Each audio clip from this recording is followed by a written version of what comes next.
I call the subcommittee to order. This is our second subcommittee event of 2016, focused on the development of the situation in Turkey. And as we continue to watch with concern, I have titled today's hearing, Turkey's Democratic Decline.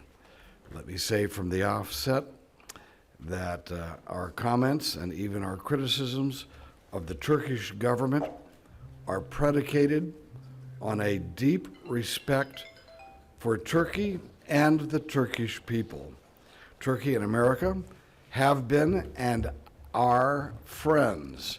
Friends speak plainly to one another about problems.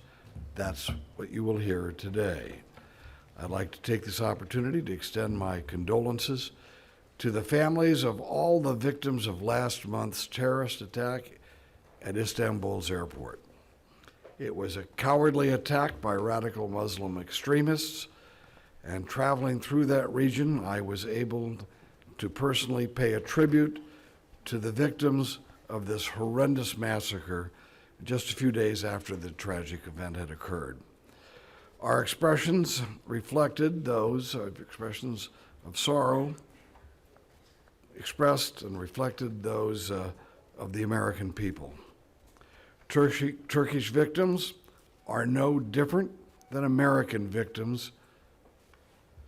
These people have been murdered in recent months and recent years by radical extremists, represent an evil force on this planet that must be defeated and destroyed. And both of our countries, Turkey and the United States, will be a safer people and place when that happens. Those of you who have observed this subcommittee know that while wishing the best for Turkey, we have concerns about actions taken by President Erdogan that may put his people at risk and weaken the strong ties between our countries. Our hope and for a better situation and that things would turn around has not happened, and we've been disappointed.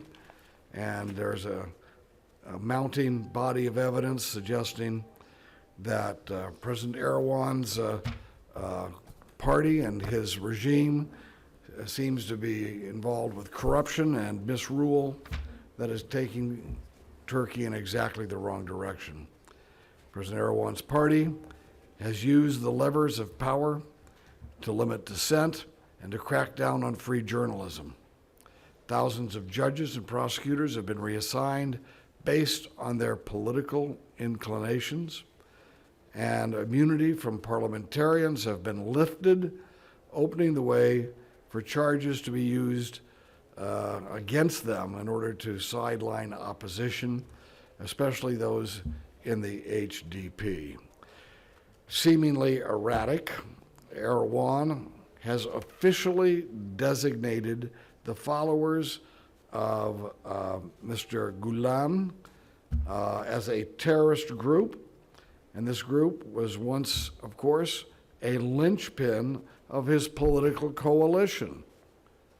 So he's gone from a relationship with a group that has been very important to his success to now declaring them his enemies and declaring him the enemies of his country. They helped bring him to power, and now he is targeted them for repression. These kind of steps have taken Turkey further away from the shared values at the heart of our American-Turkish alliance. While a representative from the Committee to Protect Journalists couldn't be here today in person, they did send a written statement, and I'll be submitting the entire statement for the record. But I wanted to read a short excerpt from it now. The Committee to Protect Journalists reports that over the past 2 years, the Turkish government, and I quote, increased its repressive action against the press through using vague, broadly worded anti-terrorist laws, bringing charges under an archaic law that carries jail terms for insulting the president, replacing the editorial management of opposition media outlets and firing their staff, routinely imposing bans on the reporting of sensitive stories, and prosecuting and imprisoning journalists on anti-state charges in retaliation for their work. End of quote.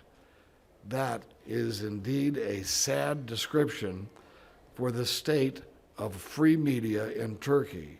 It's a sad description of how Turkey has changed in these last 5 years and has gone in the wrong direction. While I have always strived to maintain a balanced perspective, it is clear to me that Erdogan's actions have hobbled Turkey's democracy at home and left his country more isolated in the region than at any other time in recent memory. I have many questions for our witnesses today, but I especially look forward to their views on the recent rapprochement between Turkey, Russia, and Israel. While such developments are, of course, welcome, I can't help but wonder if this is merely a momentary change of attitude or something more durable. We can get into that during the testimony. With that said, I thank our witnesses, and without objection, all members will have at least till this week, end of this week, to submit additional written questions or extraneous material for the record. I now turn to Mr. Meeks, the ranking member, to